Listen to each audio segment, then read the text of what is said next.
With Emerge, we're on a mission to uplift New Zealand by really bringing in a new age of financial capability. And whenever you see huge problems like that, that also equals huge opportunities for anyone that can address those problems. So we had a 1990 Nissan Micra 4-speed manual stick shift for those in America. We had a really primitive GPS, which was, not worth the paper it was printed on. You started off wanting to build a wearable for your kids to buy ice cream on the beach, and you ended up building a bank. With Square One, we've opened over 200,000 accounts. I'd love to have the time one day to just sail around the world. This is Pavlyukovskyy, and welcome to the TechMates podcast, where my partner Hendrik and I explore how Kiwi and Aussie founders are reshaping the future and what sets them apart. Hendrik and I have been part of successful companies in Silicon Valley and Europe, and now bring that expertise to partner with entrepreneurs in Australasia. By sharing the personal stories of successful Kiwi and Aussie founders and how they got here, we hope to inspire you to dream big. This is TechMates, bringing an outsider's perspective to the stories of those daring to disrupt down under. Let's dive in. Jovan, thank you so much for joining us on TechMates. Welcome. Yeah, thanks. Thanks for having me. Good to be here. So Jovan, you're a very impressive entrepreneur. I've had an exit before in the UK. Now building New Zealand's first sort of online bank. Very impressive. Would love to just dive into your story. Where are you from? I know your last name is almost as complicated as my last name. I know we talked about that in the beginning. Where are your roots from, and how did you guys end up in New Zealand, and where are you from in New Zealand? Yeah, for sure. So I'm Jovan, co-founder at Emerge and Square One. I can give you a couple of seconds on those businesses too. By way of an intro. With Emerge, we're on a mission to uplift New Zealand by really bringing in a new age of financial capability. We could see that there were just massive problems here due to the outdated tech and lack of service from these massive incumbent Aussie banks. And whenever you see huge problems like that, that also equals huge opportunities for anyone that can address those problems. That's what we set out to do first with Square One and now with Emerge, the parent company. Terrific. Awesome. Great. So tell us more about kind of how you grew up in New Zealand. I mean, Mark and I are not from New Zealand. We didn't grow up there. So what was that like? Where are your folks from? I'm very curious. You mentioned, I think, Yugoslavia, right? Or something? Former Yugoslavia? Yeah. So on dad's side of the family is from Montenegro, part of old Yugoslavia. So my surname is almost as complex as yours, mate. You end up spelling it out a lot of times. Grew up here in NZ, born in Auckland, and then raised mostly in the far north, in the Bay Islands, and made my way over to the UK kind of a few years after finishing school here. But upbringing, I guess, was fairly typical Kiwi upbringing, particularly in the north. Spent a lot of time out on the water and getting active and fishing and all those kind of things growing up. We spent a lot of time enjoying what the Bay Islands had to offer. Relatively simple Kiwi upbringing, I think. And is it right that the Bay of Islands, wasn't that where New Zealand's first, am I getting this wrong? New Zealand's first capital was there as well? Like first sort of office of the British was established there. Am I remembering that correctly? Yeah, totally. So Russell, Kororareka, it's actually a very nice little town. That was New Zealand's first capital. I'm no history teacher, so probably shouldn't dive too deep into it. But first capital, bit of a whaling town, I think, and has a pretty interesting history itself. I was actually there yesterday. Beautiful part of the world, and pretty lucky to grow up there, I think. And what made you move to the UK? Probably seeking a little bit bigger opportunity. I think it's still is a pretty typical move for a lot of Kiwis and Aussies in particular, to find their way over to the UK. I don't know if you guys have heard that concept, the big OE, big overseas experience. I might be showing my age a bit with that phrase, but it's still pretty common, right? It's relatively easy. Kiwis to get a UK visa, whether that's an ancestral one or just a working visa for a year or two, and it's a pretty well-worn path. So decided to head over that way. Initially thought I'd go for 3 months just to have a look, because I was pretty happy with my little lifestyle here in NZ. I was down in Littleton at the time, and thought I'd go over for a few months, and ended up staying for 12, probably nearly 13 years in the end. Building my first business there, starting a family, turned into quite the overseas experience. Was that When you were in Wilton, was that when you were a firefighter as well? Yep. Yeah. Oh, you've dug deep into the LinkedIn profile. So I had a couple of years as a volunteer firefighter. So here in NZ, again, probably shouldn't be quoted on it, but it might be something like 90 or 95% of the fire service is voluntary. And the paid roles are some of the ones in the sort of big city centres and the sort of call centre and administrative staff. Yeah, the vast majority is all volunteer. So that was a really cool experience, and loved every minute of that. It's a really good combination of the physical challenge as well as there's a lot of academic fire science involved around it as well, incident management and all sorts of interesting stuff that kind of gets built around it. So yeah, really, really enjoyed that time. So yeah, did that for a couple of years, and yeah, learned a lot. It was great. Wow. What made you want to do that? Yeah, that's an interesting question. Like, yeah, what made me want to go to the UK? What made me want to do a lot of things? Like, yeah, join the fire service. I've always had I guess, potentially a higher risk tolerance than most, or I've definitely honed and developed a good understanding of risk, I think, over the years, and definitely through roles like that with the firefighting, you develop a different appreciation for it. But I think I've always, just been attracted to things like that are interesting and a little bit different, never quite fit the mold probably growing up and going through school. So yeah, always been attracted to things that have that element of interest and distinction about them. And yeah, I just started, with the firefighting, it started just as an inquiry. And they're always basically screaming out for people. They really, really need people to join. And so I found that basically as much knowledge and training as I would put my hand up for, they would offer. So I was constantly on training courses. And I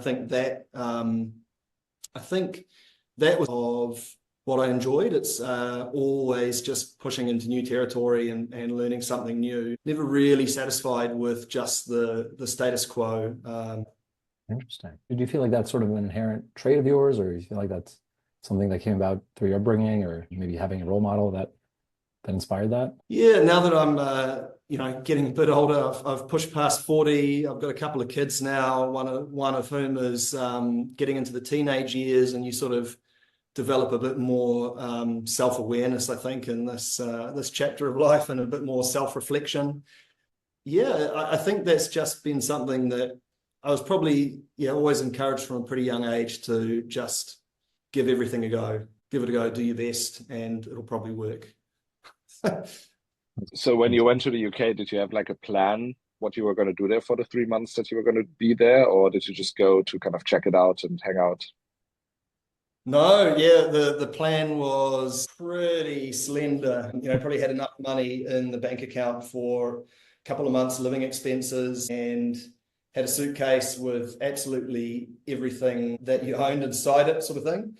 And just, made my way over, had potential for a job offer, but that was about it. Okay. So yeah, jumping in with both feet. Yeah, and so what happened? Like, how did you then end up kind of staying longer? Tell us a bit more about those early days in London. Yeah, that was a super formative time, actually. I started off out in Oxford, and I don't know, the thing that I found, I think, the most different, just that kind of broadening the horizons, going to somewhere that's so much bigger. And similar again to that firefighting story, I just found that every opportunity, if you put your hand up for it and say, yes, I'll give it a try. I might not be an expert at this yet, but I'm willing to try. And I found that, as a relative junior, pretty early in my career, just having that approach, that I think really can take you places. By the time you've done something once or twice, then you have done it, and you can say that you've done that thing. And so I just found that to be the theme, really. Looking back, every opportunity that comes your way, if you say yes, I'll give it a go, and you managed to do a decent job or show that you're putting in a good effort, then the next opportunity gets offered to you. And so, that was very much my experience in the UK. Started working for a guy who was an ex-RAF captain, super interesting story. He was starting a commodities trading firm. I don't know if we ever traded a single commodity during that time, but the journey of trying to start that business, or sort of working under him as he was starting that business, was super interesting. We got to meet all sorts of, royalty all across Europe, ambassadors. And so I'd gone from this kind of completely obscure place in New Zealand to suddenly finding myself having to buy my first suit because we're going to Kensington Palace Gardens to meet the Romanian ambassador and the Princess of Moldova to try and source some scrap steel from Eastern Europe. So yeah, there was plenty of really interesting stories, a lot of travel, and just really great exposure for me super early in my career to work under someone that was starting something like that. Wow. What are some of those stories? Like, of you sort of raising your hand saying, I'll give it a shot? And then, like, what were your learnings? Any kind of like anecdotes that stand out? Yeah, there was one actually. There was one of the sort of partners who was a very senior, experienced American guy. And he had supposedly, a lot of very successful deals under his belt and a very storied history. And we spent several months with me kind of, working as his understudy in a way, trying to learn about the industry. And we'd planned this trip, pretty extensive trip around Europe for a few weeks to meet with a number of suppliers. There'd been a whole lot of hustle and bustle to line up this trip. And we found ourselves in Denmark. And on the first night, or the eve of the first meeting, which was the following morning, I sort of had this hammering on my hotel door room, get me on the next flight out of here. And he was having essentially a panic attack, I guess. And Jesus. So I got him on the next flight out of there. And then wait, so why couldn't he get his own flight? I was the bag carrier, so that was my job. Okay. So there I found myself kind of on the eve of the first big meeting on this extensive European tour to gather up a whole lot of suppliers. By yourself? And on the senior guy who was really going to be running the show, and I was there to observe and take notes and learn. And he bailed out, and so I phoned back to HQ and said, "Oh, look, this is what's happened." And I was told, "Okay, well, it's a pretty major blow, but." Just return to base and we'll start again tomorrow, sort of thing. And I just said, "Oh, well, I'm here, and we've got these meetings booked. I've had a few weeks sort of learning, so maybe." How long have you been in the job at that point? Oh, that was probably a few months by that stage. Okay. Of teeing up this trip.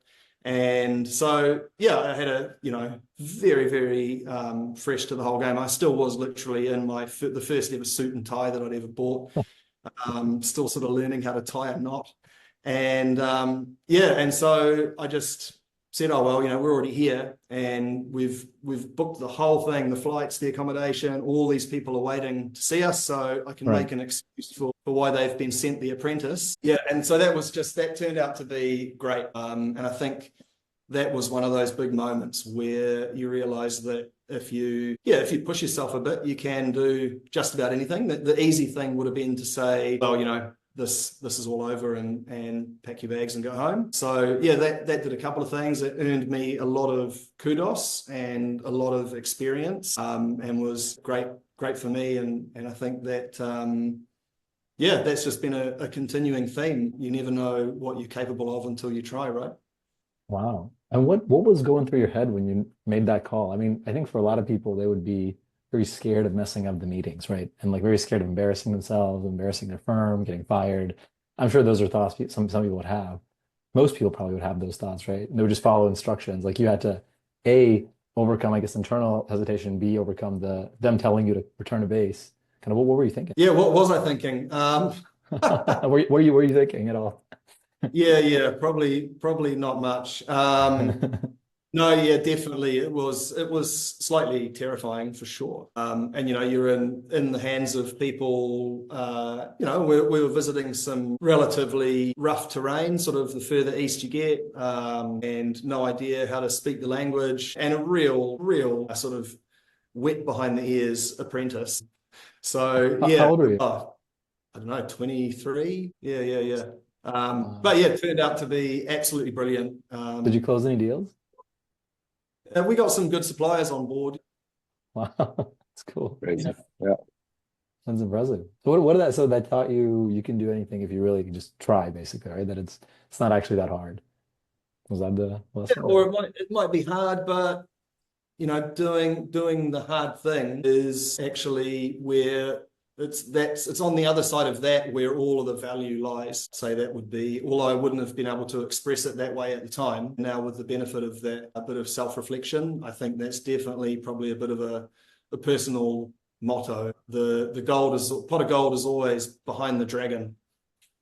Yeah. That's a good expression. Yeah, no, just curious then how, like, from that experience and staying in London, how did you kind of go into founding Forest, your first business? Yeah, so I had a couple of sideways jumps from there, got drawn more into the City of London and started working for an accounting firm, and yeah, just could see so much opportunity to digitize what was being done with those products. Everything was still being done by paper, and it was kind of a dusty old accountant's way of doing things. And, to their credit, sort of fostered a really super product, but it was still being delivered with this kind of old-fashioned accountant's mindset, I guess, where, things needed to be done on paper and posted and signed in triplicate. And there was it was like a B2B2C model, really. So involving sort of that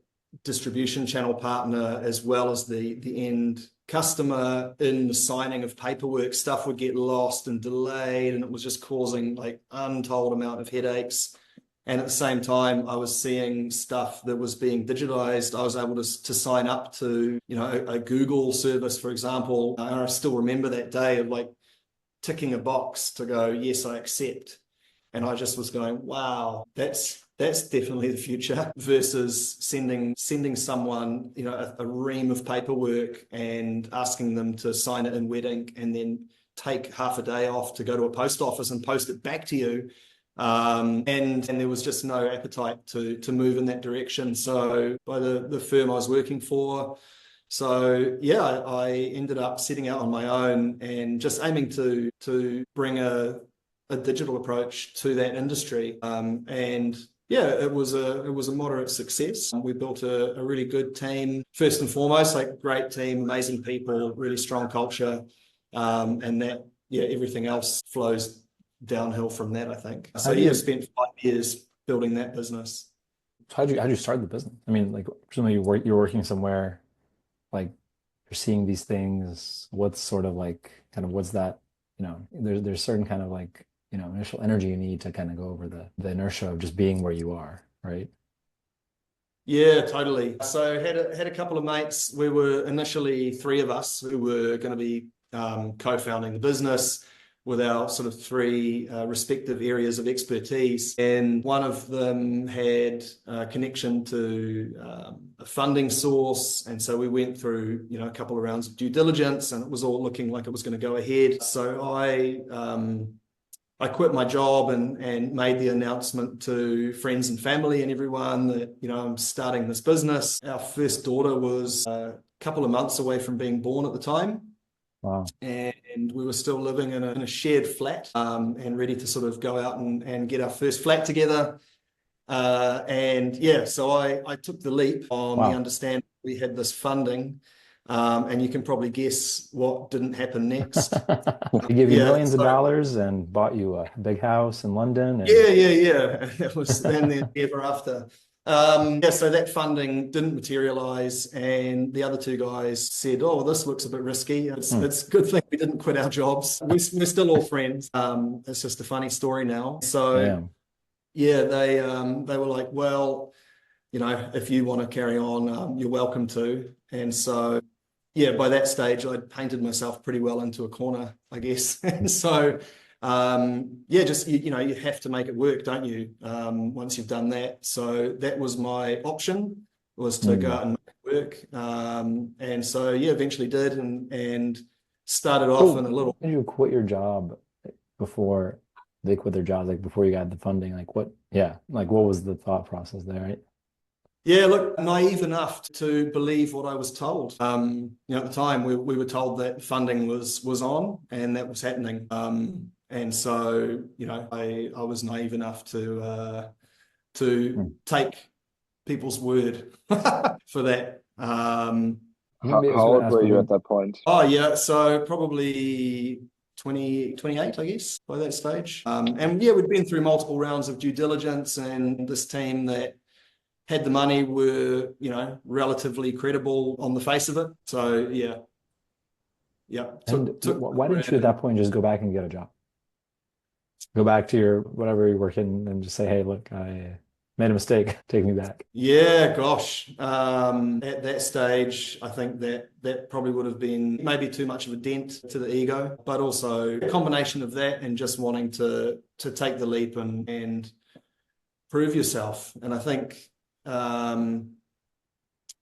was listening to an interesting interview with a psychologist recently, and the discussion was kind of around, a business being sort of it's more of a thinly veiled, it's more like a lesson in self-improvement or striving for something, and the business is like the vehicle for that, if that makes sense. And I thought that was kind of an interesting perspective. It's probably an element of that.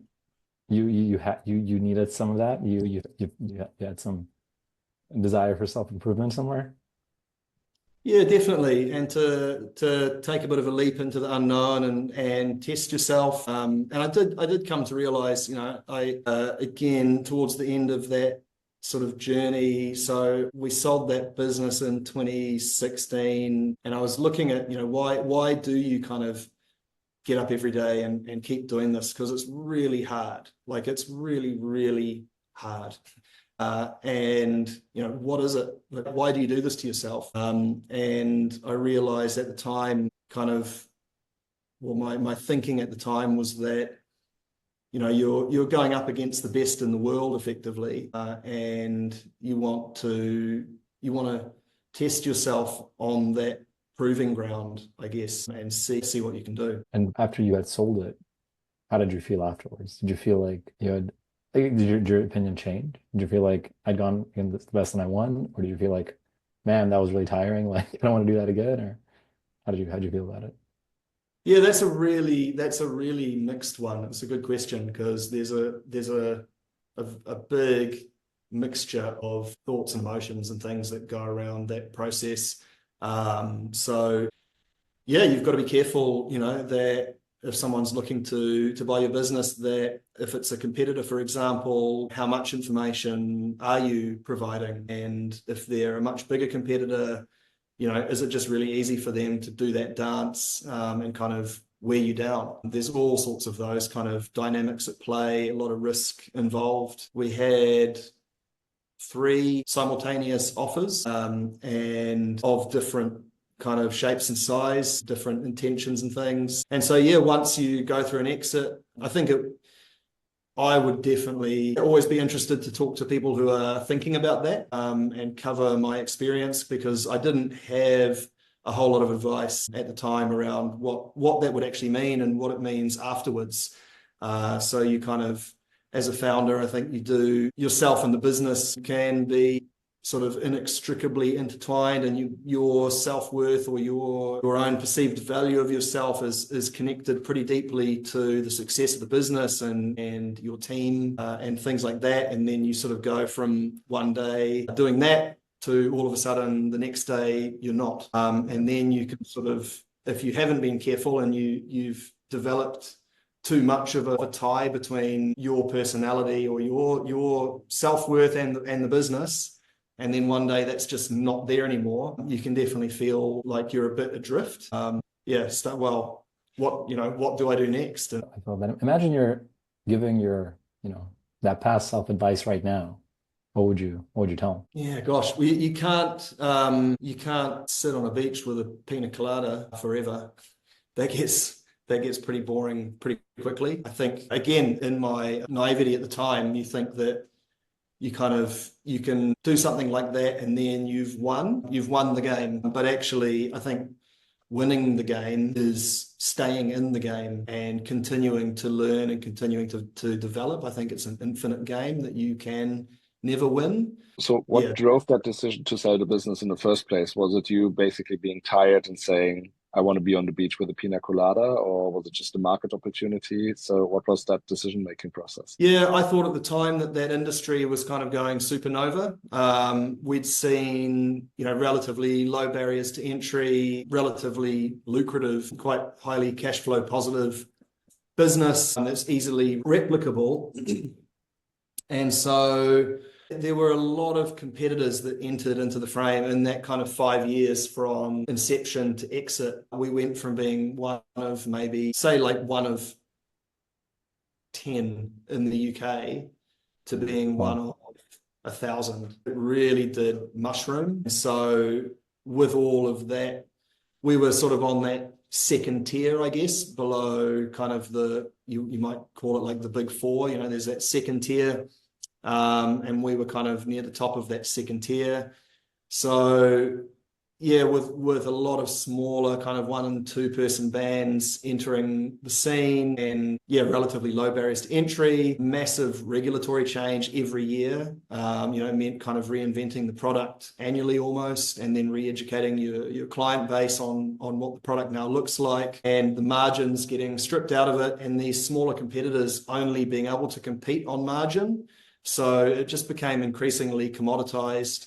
We were early enough and big enough that, I'd confidently say we would have lasted it out looking back, but the pressure was it was on all sides, and, compliance corners were being cut. It was a really, really tumultuous time. Brexit was happening, and sort of combine that with, starting a young family, and we've been wanting to get home to NZ for a few years, but it was kind of... How old was your daughter at the time? So eldest was 5, kind of getting ready to start school, and second one was on the way. And so it had been kind of one more year for the previous few years. And at some point it was like, okay, are we, where's home? Is it going to be in the UK, or is it going to be in NZ? And looking a bit longer term at sort of direction of travel for the UK and Europe, it just felt like the better move to make that exit, and be able to come home to NZ and put roots down here rather than the UK, kind of thinking about what the world would look like when the girls are ready to leave home, for example. Do you feel like there was, I was going to ask the same question. I think looking back, was that the right decision, do you think? Like, it's been like a few years now being back in NZ. Yeah, I think so. I think that, yes. Yeah, Okay. sure. How do you feel about the decision you made looking back? I mean, like, of the 3 offers, I guess, do you feel like you made the right one? Would you give yourself any advice that was any different than what you had eventually decided? Yeah, so of the 3 offers, one was to just kind of straight exit, effectively, paid on exit with a short earn-out period. That was kind of the closest to just, cash, lock, stock, 2 smoking barrels sort of thing. Was that the lowest offer? No, it wasn't. But it was probably the cleanest and clearest, which is definitely a factor. And then the second one was to essentially become part of a large group that was being built up by kind of compiling all of these competitors into a group that each had, specialist verticals, and then rolling that all up for a sort of private equity sale. And they're a really nice team, and they did a really great job on that, and they ended up having a really good success several years down the line. So the proposition there was kind of keep hold of a pretty small percentage, but then that would be, part of a much larger whole, and stay in for a few more years to develop and be part of that group. And really, really great team, good operators, really nice people. That one, the the big value was a lot more uncertain, let's say, at the time, and it wasn't as clean and as sort of clear cut as the previous offer. And then the last one was kind of the most speculative of the lot, which was we'd recently landed our biggest customer ever. They were a large publicly listed company, kind of a global behemoth, really. And we were one of a number of suppliers, and they could see an opportunity to kind of clean up that whole supply chain and bring us in and kind of, do like a vertical integration, I guess you'd call it, where, they would own us as a subsidiary, and we would, take on that whole space and remove this big roster of suppliers, which had grown over the years and become really problematic for them. And then we would have just been drinking from the fire hose, from day one. But yeah, that was probably the biggest potential opportunity, but also the least clear and the most speculative. And that also looked like another, decade of pushing and leaning into that uncertainty. So with all those motivations and all those three pretty different opportunities, just the exit was the cleanest and clearest at the time. So do you feel like you sort of prioritized the sure and the bird in the hand versus like two in the bush, whatever the saying is? Like, sort of like, you didn't want to gamble. You were just like, all right, I'm gonna give this offer. It's clean, and I'm just out of here. I'm going back to New Zealand. Yeah, I think that was the backdrop for it, right? Was always leaving the UK and heading back to NZ. So yeah, it was a bit of that mindset driving it for sure. Then you moved back to New Zealand and you basically placed yourself on a beach with a nice drink and took some time for yourself for a while. Yeah, and our second daughter arrived. So yeah, had a couple of years of just being at home with the girls, which was really nice. But eventually also, I think that need to build something is still there. I don't think that's gone away. Looking back, like it sounds like you were building the business during like the formative years of your first daughter's life, right? 1 through 5 or 0 through 5. And then I guess, you were around for your second daughter's kind of formative years. How do you feel about that? Do you regret that a little bit? Do you feel like it's okay to make a difference to your relationship? Yeah, good question. Well, look, I guess if I wasn't starting Forest, I would have been working somewhere. So there still would have been 40 hours a week to go away and do something, right? Yeah. But you probably would have been working less than when you were running your own company, right? Yeah, potentially. Ultimately, I think it's been a really good thing. And so Taylor now, she's 13 and is starting to do some work experience here. So yeah, she's always been around, and I guess, having the ability to, even when your kids are still, in the pram, or do you call it a stroller in the States? Even at that age, being able to bring them in to the office and spend a bit of time. Yeah, we had plenty of those opportunities. So I don't think that it's, well, for us, it wasn't a case of, one or the other, or one comes at the expense of the other. We're fortunate enough to do both. And yeah, so it's, I think it's a pretty awesome opportunity to be able to bring your kids to work, right? Show them what you're doing, and it's not just some abstract thing that you disappear off that they don't understand and is completely disconnected from life or from what they see. So yeah, and sort of so right up to the present day, yeah, they're able to be part of it, and it's something that everyone enjoys, and I think it's a massive benefit. I think my personal take, and this is not advice, but my personal take is that being able to bring them in and show them, like, give them real world experience. I think you learn a lot more doing that than from a day at school. That's cool. Yeah. Does your wife, does she work, or was she kind of like with the kids supporting you, and how did that? Yeah, a mixture of both for her, kind of sometimes working and sometimes being at home with the kids. And yeah. So what was the point when we were like, okay, enough of being at home, I want to build something again? Yeah, I guess after a couple of years, started to look at a few different opportunities, and none of them were like, yeah, this is what I'm gonna get out of bed for every day. Like that's the hill to die on.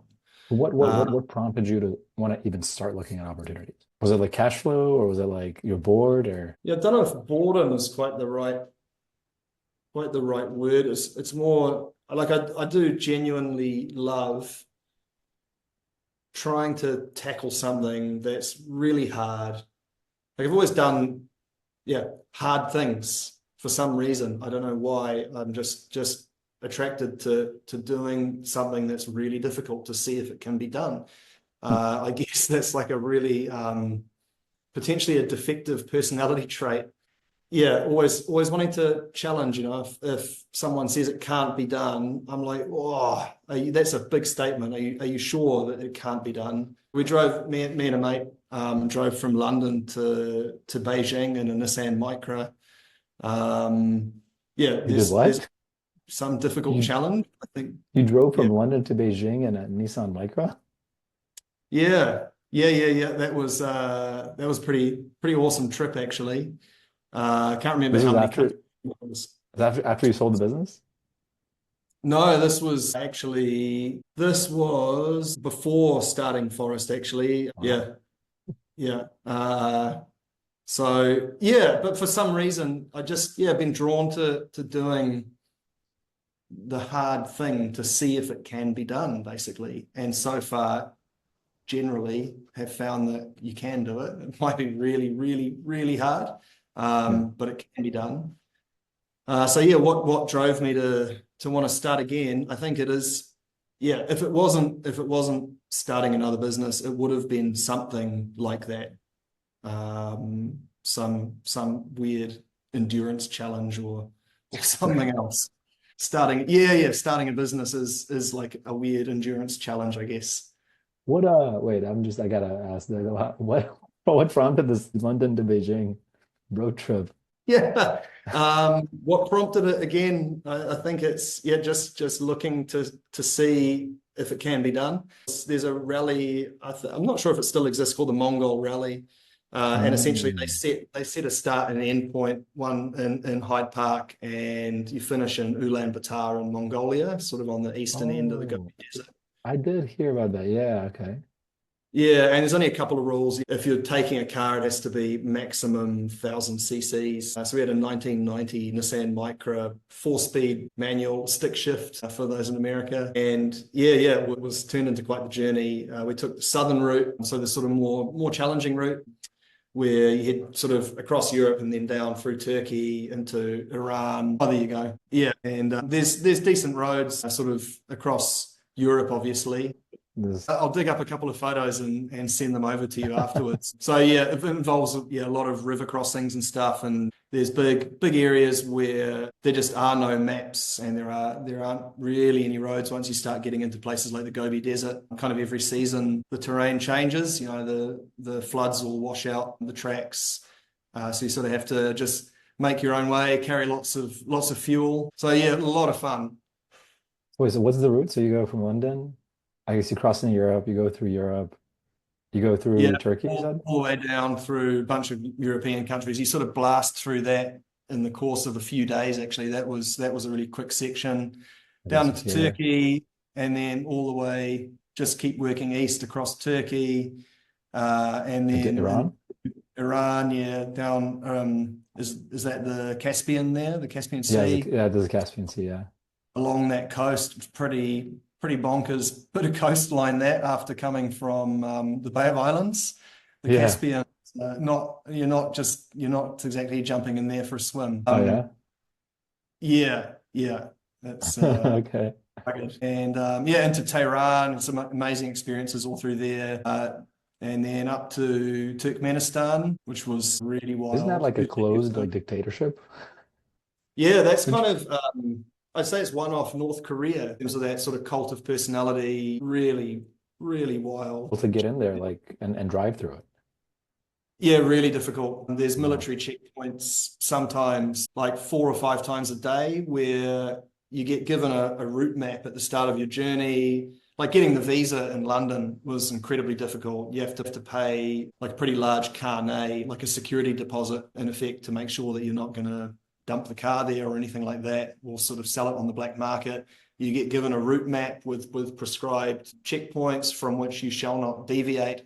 And then 4 or 5 times a day, you'll stop at this checkpoint. All the military personnel are dressed like full-on British beefeaters with these giant, woolen hats. And bear in mind, it's like 45 degrees in the middle of this sand desert, and they're in this full-on military regalia, and they're all about 19 years old with automatic weapons, and they turn your car inside out, empty everything out onto the sand, go through everything with a fine-tooth comb, write it all down in triplicate in these massive ledgers. It was a bonkers experience.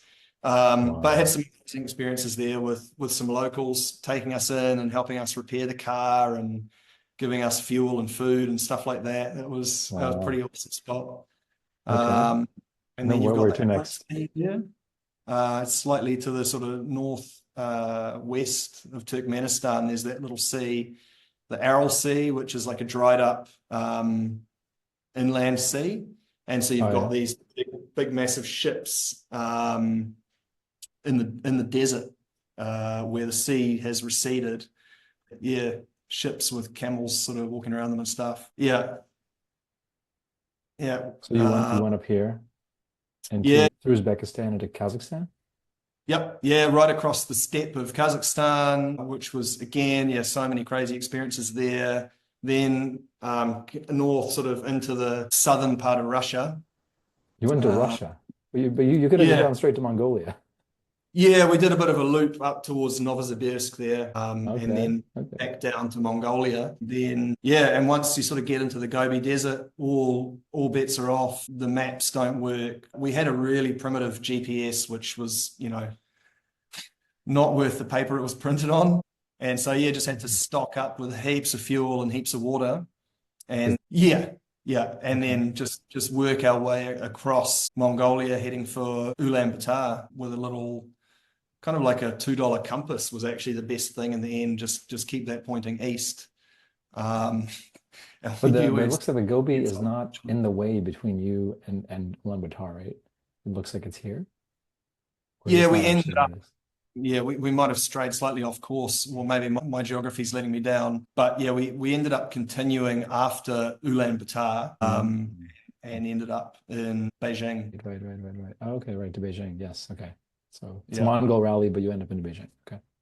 Yeah. Well, we ended up in Beijing. Wow. We did the extra mile because, in for a penny, in for a pound at that stage, I think. I'm going to let Hendrik take back over. Sure. I think I've diverted us completely from the point of the conversation. Super interesting. But back to square one, literally. So how did you kind of come up with the idea? Like, tell us about those like early days. So you were saying you were like, you wanted a hard challenge, right? You were like ready for something hard. Yeah. Then from there, what happened? I think that's kind of the essence of it for me personally, and for Jamie as co-founders. We both seem to be geared that way. Yeah, if it wasn't starting this business, it would be race you to the top of that hill, or whatever it might be. So we'd become great mates in our time in London. They'd moved with the family over here, I guess about 12, 13 years ago now. We were still in the UK for a while. And over time, Jamie's got 3 kids, I've got 2, and the kids growing up together. We'd go on a few family holidays together and things like that. And the kids were starting to get to that age where it was a question of, well, how does money work? And you start to have those kind of conversations. Okay, how do we get you your first bank account? How do we get you a card? How do we start to talk to you about doing some jobs and all of that good stuff, right? And it became really apparent really quickly that nothing had changed. Since I was a kid growing up here, absolutely nothing had changed. And I was just blown away by that, how much the rest of the world had progressed and how much New Zealand had just been left behind. It was really shocking to me. So we have this situation where we expect okay, we're not going to talk to our kids about money at home. They're not going to be taught about money at school. Parents don't have the tools or the wherewithal or the time and bandwidth to talk about it. It's really difficult to get your kids set up with a bank account. And yeah, whatever government you believe in most has never really done much to sort of address this. So I think and a couple of big factors to add on, to layer onto that as well. Like, I think as Kiwis, talking about money is a little bit of a taboo thing. I think, we have this pretty well documented tall poppy thing going on, and you're taught to be humble. So talking about money is not really, well, certainly for me and my generation, it wasn't really the done thing. And so you add that to the mix, and then you add the fact that we've moved to a digital world. So it's not taught in schools. Parents don't know how to deal with it. It's really difficult to open a bank account for your kid. Everything's gone digital. And as Kiwis, you don't really talk too much about money because it's a bit of a taboo. And so we somehow expect that our kids will turn 16, 17, 18. They're going to leave school, leave home, go out into the real world. And now you will get your first hands-on experience with money. And you're probably going to learn every lesson the hard way, make all of the mistakes, because that's how it happened for me, and that's how it happened for your granddad, and that's how it happened for their parents and their parents and their parents. And looking at my kids, I was just like, that's absolutely nuts that you would do that. Like, not give someone like a learner's license and then just expect them to hit the freeway, give them the keys to the car and say, like, best of luck to you.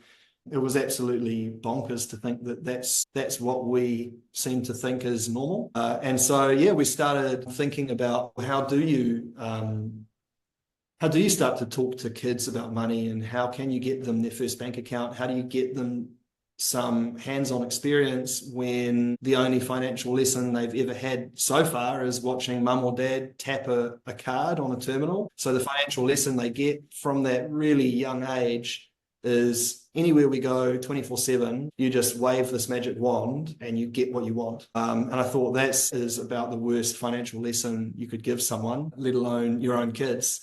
So yeah, it started off it was a variety of conversations around that, and looking at mine and Jamie as co-founders, a really good complementary skill set and background and experiences, and the chance for us two to finally work together after having that aspiration for probably well over a decade, looking for that one thing, that opportunity to go for, seeing that there was this massively, like, completely underserved market and so many problems that we could address.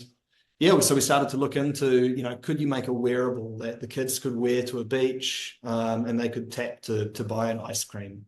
That was kind of the genesis.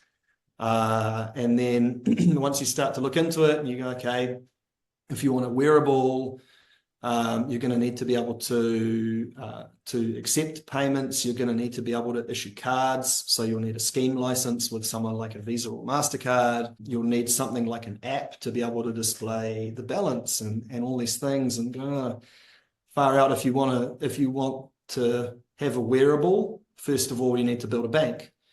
And then, yeah, that was one of those big kind of light bulb moments where we were both like, do you reckon you could build a bank?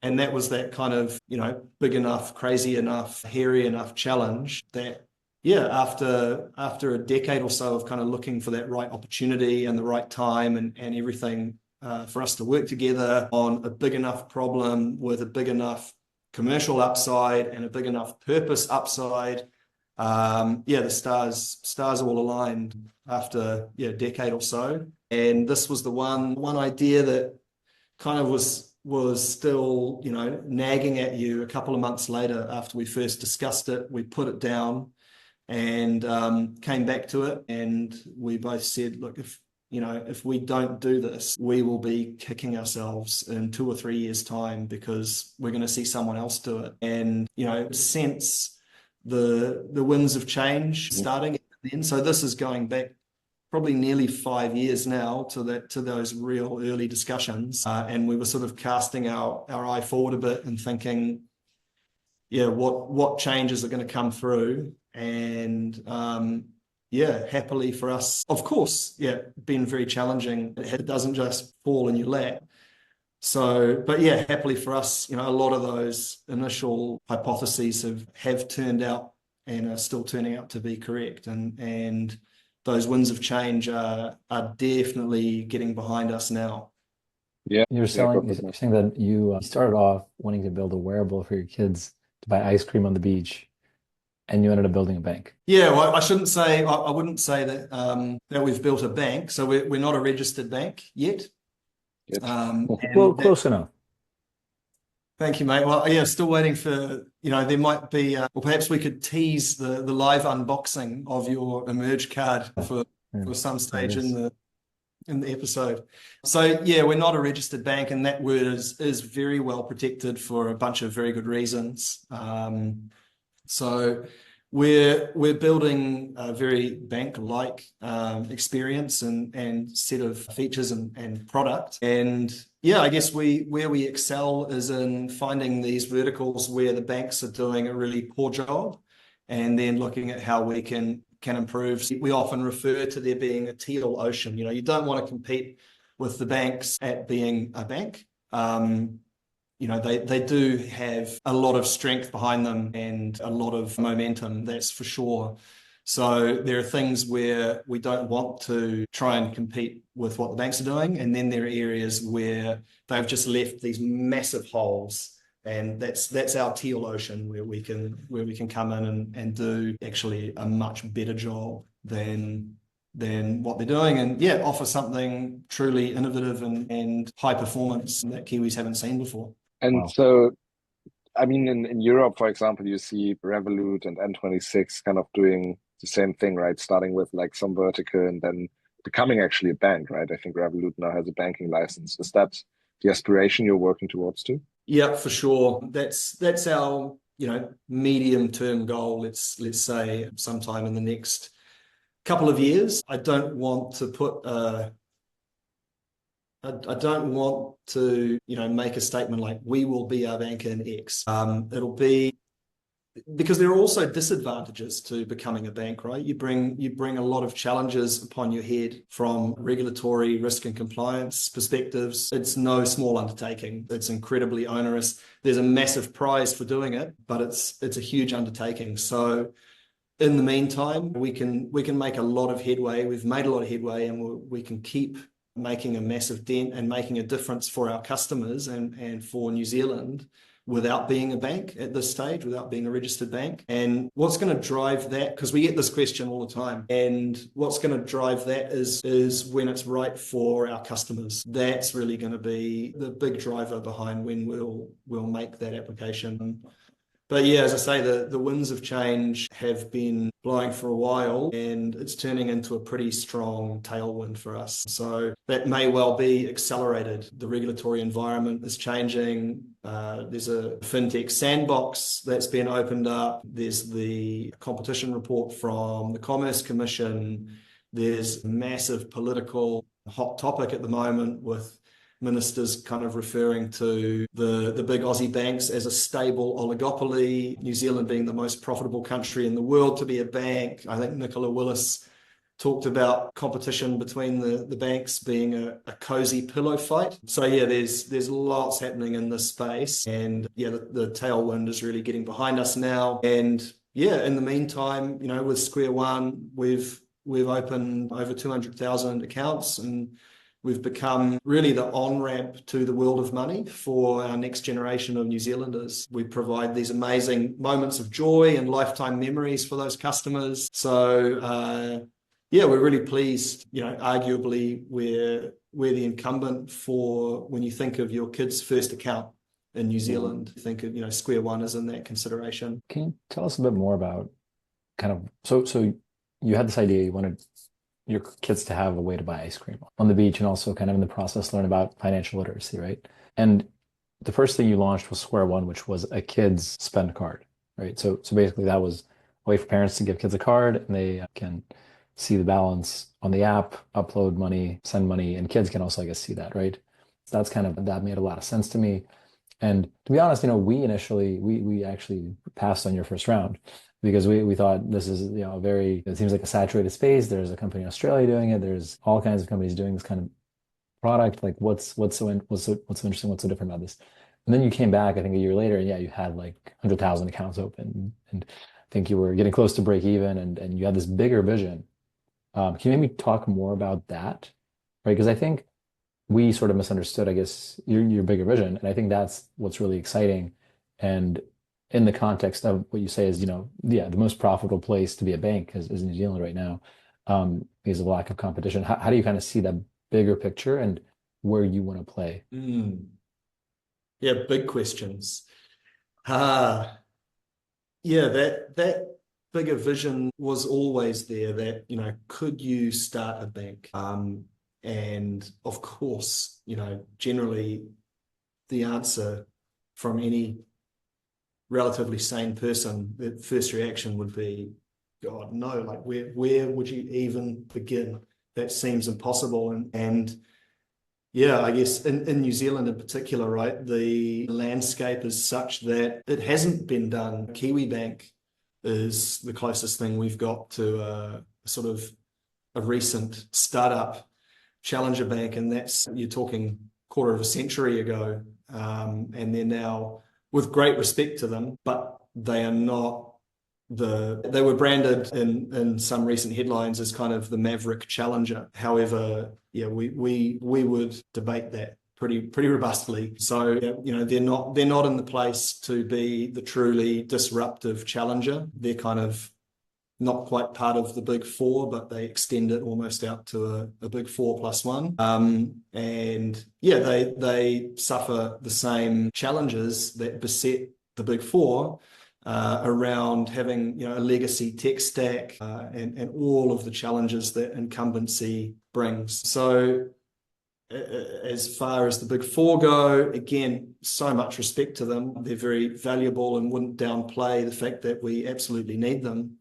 At the same time, the challenge they have of that very, very kind of static incumbency, with the added dynamic of them being a subsidiary of an Aussie parent co that conveniently spits out $1 billion of net profit every few months back to the parent company. Of course, the mandate from Oz is going to be like, don't touch the controls. Like, why would you even imagine something called innovation in that environment where competition is effectively shut out by these massively high barriers to entry, and you've got these extremely well-honed profit-delivering machines? Yeah, the most profitable place in the world to be a bank. So that environment has become what it's become. And so, yeah, if the question was, could you start a bank? Generally, the perception, I think, up until very recently, would have just been absolutely not. So that was always the kind of bigger vision, and the reason for starting with Square One. It was kind of there's a cheeky nod to it, even in the very name of it, right? Square One is just like, that's our beginning point. And that was the first rung on the ladder for us, as well as for customers. It's the first rung on the regulatory ladder, dealing with much smaller balances, for example, and smaller transaction volumes and transaction sizes, etc., in a lower regulatory environment. And that hypothesis that we could get that into market relatively quickly, build the tech, build the team, and build what was necessary to start that customer acquisition flywheel. And then longer term, you're building something that acquires you customers and provides these, just as I said before, amazing moments of joy. Like, if you're a kid in New Zealand now, your first piece of post is likely to be your Square One card, because when do you get physical post? So that's a lifetime memory. You're going up to the letterbox and getting your first piece of post. You have to then, you open this thing, and it's like, this is your ticket to a whole new world. It's not just a piece of plastic. This is your ticket to some responsibility, some self-determination. You're putting your hands on the steering wheel of your own life and taking some responsibility and direction, like massive lifetime memories. saving towards your first goal, like getting that feeling of setting a goal and then steadily working towards it and seeing your progress and then rendering to yourself the fruits of your labor. Just massive lifetime memories. And so we love curating that journey and holding the hand of a customer through all of those steps. And then, the vision is not for them to then churn off, once they've been through that journey with us, and say turn, 16, 17 to go get a quote unquote real bank. We want that just to be the very start of that lifetime relationship. So that's where Emerge enters the frame. That's the parent company and the parent brand. And so Square One becomes a product of Emerge. And that was the next biggest vertical that we could see with the biggest set of problems, because we were experiencing that again ourselves, like we experienced it as parents, which led us to seeing the opportunity for Square One. We were then experiencing as business owners a bit like the story you related at the start, right, around just how difficult it was to even, you're walking into New Zealand saying, hey, we've got 20 million, and the banks are just like, don't even want to deal with you. Unbelievable. And so we were experiencing all these issues with as business owners, and again could see like, okay, there's another really significant vertical. SMEs are 97% of New Zealand businesses, massive important backbone of the economy and all these things that we know. And to hear that it can take 6 months to get a business bank account even open, and then once you've got one, you get no functionality, you can't get cards to your team, you need, there'll be one credit card that gets shared between 30 people in the office. It's just like absolute jokes compared to what's available globally. And we knew that we could bring all of that innovation and more. That was always that bigger vision. And so Emerge becomes the parent brand. And I think you can see that reflected in the branding. It's more mature. It's not as playful as Square One in terms of the branding. Square One's a product of Emerge, and that does an amazing job. And we get waves of feedback still. It's 3 years in market now, and we're still just inundated daily with awesome feedback from parents and kids. And so that's then just the start of that customer journey. So next will be, there'll be a teen product, and then on to personal accounts, and on from there. Eventually, one day, right through to, we do have that aspiration to be a full service registered bank, take care of your Kiwi saver, take care of your lending, all of the things that you'd expect, but done with our ethos and our lens on things, which is, fiercely for the customer, transparent, better, faster, tech-enabled, beautiful experiences. Wow. That's a big vision. Yeah, sorry, that turned into quite a ramble. No, this is great. And so just to kind of bring it down to like what's next for this year. So what are you planning for 2025? Yeah, this year, so we've got half a dozen open roles at the moment, and kind of the previous round of fundraising was we strengthened up on the tech side, particularly on our back end. And with this round, our real push is around go-to-market and growth now. So we've got Emerge into market. We've got Square One coming up to its 3rd birthday. And so, this year is all around go-to-market and growth. These are solutions that kind of, once they're put in front of people, it's a bit of a, I hate the word no-brainer. I need to come up find a better phrase, but we like to build propositions and product that should be a no-brainer for people. Like, super easy to get on board and get started with, and beautiful experiences that people love. And so really the challenge is to make sure that we've got a big enough megaphone to let everyone know about this amazing thing that we've built. So that's really the theme for 2025. Got it. So hopefully we can help with this. Yeah, exactly. Thank you. Jovan, and you've raised quite a bit of money, and the business has really taken off recently. You've been building it for 5 years, which is, I guess, how long you've building that other business in London. How does that compare, this experience versus that one, both in terms of building in New Zealand, being based in New Zealand, versus being based in London? I assume it's probably better weather here, but also from the point of view of like, do you feel like you want to kind of exit now as you did back then, or kind of what's the energy? Both like what's it like to build here versus London, and personally, what's the energy for you? Yeah, some interesting parallels. Like founding Forest was right in the teeth of the GFC. I really had to learn to run on the smell of an oily rag. It's a pretty dated saying, but yeah, learn to run super lean, right? And then that always, I think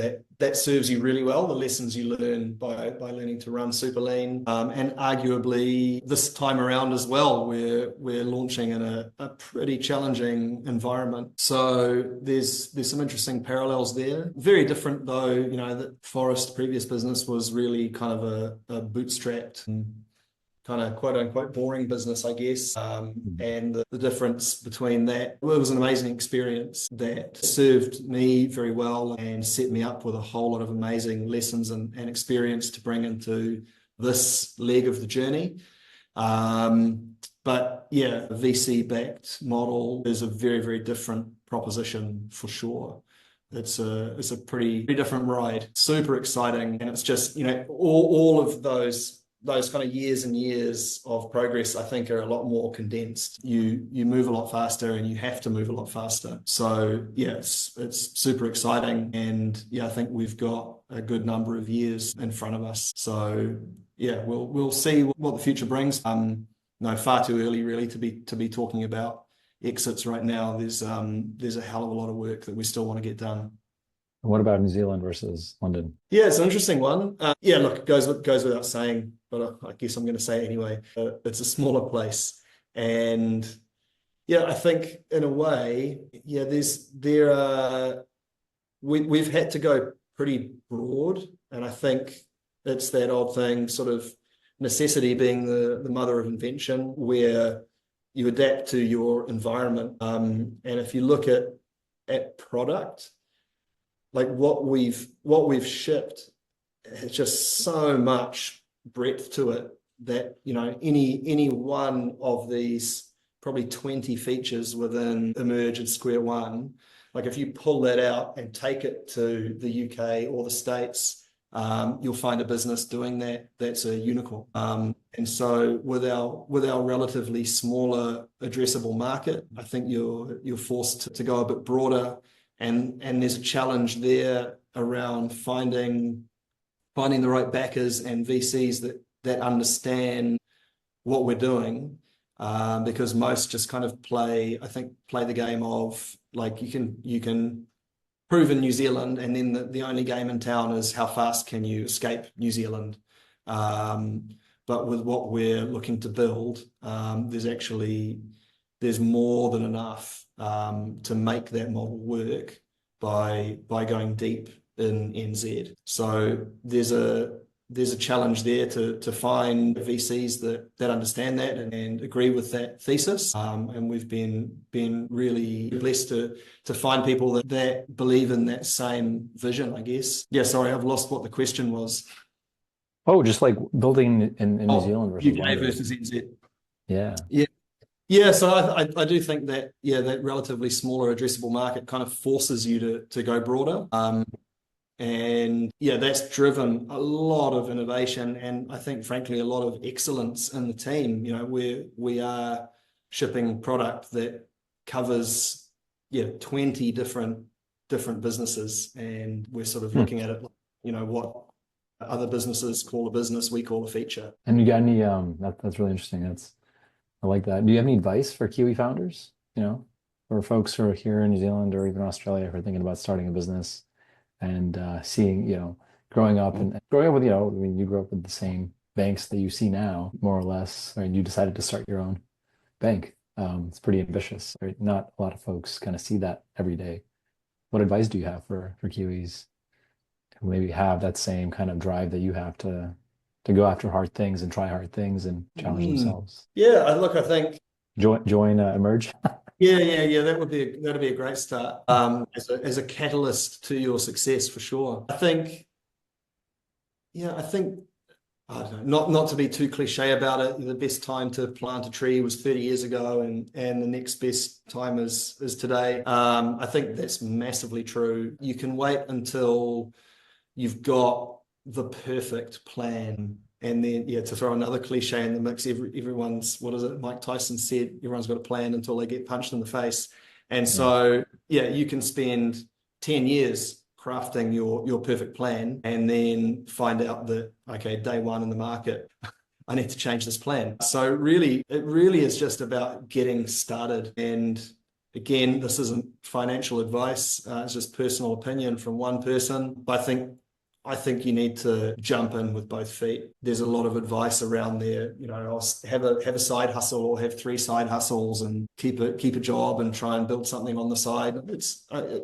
That's definitely advice. I would say, just go for it. All in, both feet. If you've got an idea and you think it's worth doing, of course, do the planning, do the research, talk to customers, get your first customers before you've built the business. Like, don't go out and buy a whole bunch of stock or set yourself up in a premises or incur a whole bunch of overheads and then think about, okay, now we're going to try and get a customer. Absolutely key that you validate really early and really fast your idea, whether it's good or bad, and then iterate on it before you incur any overheads. And this is all stuff you can do for free. It just needs a little bit of your time.